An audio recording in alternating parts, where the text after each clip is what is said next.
اور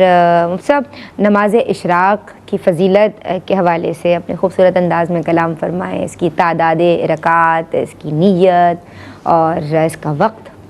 بسم اللہ الرحمن الرحیم، صلی اللہ علیہ حبیبہ محمد وعلی آلہ وصحبہ وبارک وسلم۔ نماز اشراق، نماز چاشت، دونوں کے فضائل احادیث میں آثار میں وارد ہوئے ہیں، اور میں نے پہلے بھی یہ عرض کیا تھا کہ وہ نوافل کے جن کے خصوصی فضائل احادیث اور آثار میں آئے ہوں تو وہ تو اگر بندے کے ذمے میں فرض باقی ہوں تو بھی ان نوافل کے پڑھنے کی اجازت بہرحال ہوتی ہے۔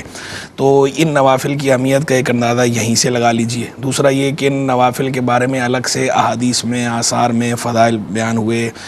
بالخصوص جو ہے سیدنا ابو ہریرہ رضی اللہ تعالیٰ عنہ نے جہاں جس حدیث میں یہ آیا کہ انہوں نے فرمایا کہ مجھے میرے خلیل نے یہ وصیت فرمائی، یعنی سیدنا رسول اللہ علیہ السلام نے 3 کاموں کے کرنے کی مجھے وصیت فرمائی، تو ان 3 کاموں میں سے ایک آپ نے اس کو بیان کیا تھا، چاشت کی نماز پڑھنے کو، 2 رکعتیں پڑھنے کو، کہ یہ کبھی نہ چھوڑنا۔ میں یعنی سرکار علیہ السلام نے حکم دیا انہیں، اور یہ کہ کبھی نہیں چھوڑنا۔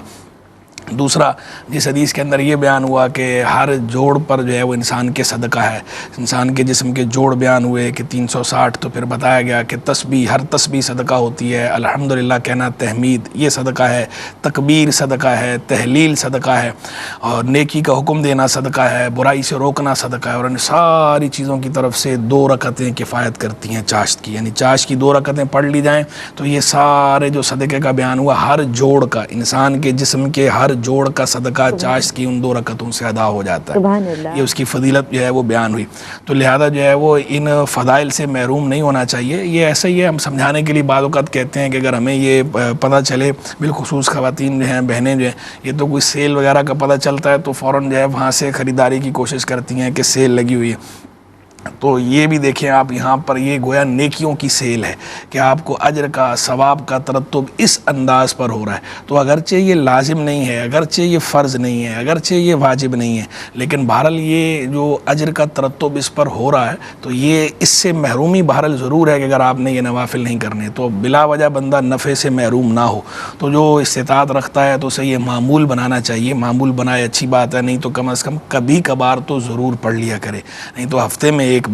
بار 2 بار جیسے سہولت ہو تو وہ نوافل کا اہتمام بھی ضرور کرنا چاہیے، تاکہ جو فرائض میں اگر کبھی کوتاہی ہو جائے تو اس کوتاہی کا ازالہ کے لیے بھی نوافل آپ کے پاس موجود ہونے چاہیے۔ اور ویسے بھی یہ نوافل بندے کی رب سے صلح کروانے کا باعث بھی بنتے ہیں، تو بعض اوقات رب سے ان نوافل کے ذریعے صلح ہو جاتی ہے اور قرب الہی حاصل ہوتا ہے، تو قرب الہی کے حصول کے لیے بھی نوافل جو ہے بہترین ہے، جیسا کہ خود بخاری کی حدیث قدسی کے اندر بیان ہوا ہے۔ سبحان اللہ، سبحان اللہ، ماشاء اللہ۔ جناب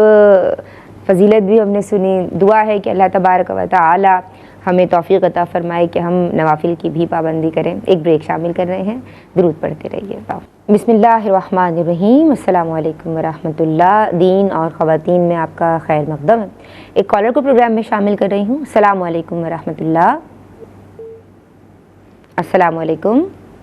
یہ لائن ڈراپ ہو گئی ہے، آپ ہمیں دوبارہ کال کر سکتی ہیں۔ صاحب آپ کی بات مکمل ہو گئی تھی؟ تو میں گزارش کر رہا تھا وہ اشراق اور چاشت کے فضائل کے حوالے سے، اور یہ کہ نوافل کا اہتمام ضرور کرنا چاہیے، کیونکہ یہ قرب الہی کا ذریعہ بنتے ہیں، جیسے کہ صحیح بخاری کی حدیث قدسی ہے کہ اللہ کے محبوب علیہ السلام نے فرمایا کہ اللہ رب العالمین جل وعلا نے ارشاد فرمایا کہ میرا بندہ سب سے بڑھ کر میرا قرب حاصل کرتا ہے میری فرض کی ہوئی چیزوں کے ذریعے، اور پھر میرے بندہ نوافل پڑھتا رہتا ہے تو نوافل کے ذریعے میرا قرب حاصل کرتا رہتا ہے، یہاں تک کہ میں اسے اپنا محبوب بنا لیتا ہوں۔ جب اسے اپنا محبوب بنا لیتا ہوں تو میں اس کی سمع بن جاتا ہوں جس سے وہ سنتا ہے، میں اس کی بصر بن جاتا ہوں جس سے وہ دیکھتا ہے، میں اس کا ہاتھ بن جاتا ہوں جس سے وہ پکڑتا ہے، میں اس کا پاؤں بن جاتا ہوں جس سے وہ چلتا ہے، اور وہ اگر مجھ سے سوال کرے تو میں اسے ضرور عطا کرتا ہوں، اور اگر وہ مجھ سے کسی چیز کے بارے میں میری پناہ مانگے تو میں اسے ضرور پناہ عطا فرماتا ہوں۔ تو یہ تو جنرل نوافل کے بارے میں بھی اللہ رب العالمین نے فرما رکھا ہے کہ نوافل کی جو کثرت ہے وہ قرب الہی کا سبب بنتی ہے، اللہ کی محبت حاصل ہونے کا سبب بنتی ہے، اور دعائیں قبول ہونے کا سبب بنتی ہے، اور اللہ کی پناہ حاصل ہونے کا سبب بنتی ہے، مختلف چیزوں سے حفاظت کا سبب بنتی ہے۔ تو بالخصوص یہ جنرل نوافل، اور پھر وہ نوافل کہ جن کے بارے میں فضائل باقاعدہ حدیث میں آ گئے، ان کا تو پھر ایک الگ ہی ان کا نور اور بڑھ جاتا ہے، یعنی نور علی نور ہو جاتا ہے، سونے پر سہاگا ہو جاتا ہے۔ تو ان نوافل کا بھی اہتمام ضرور کرنا چاہیے۔ ماشاء اللہ۔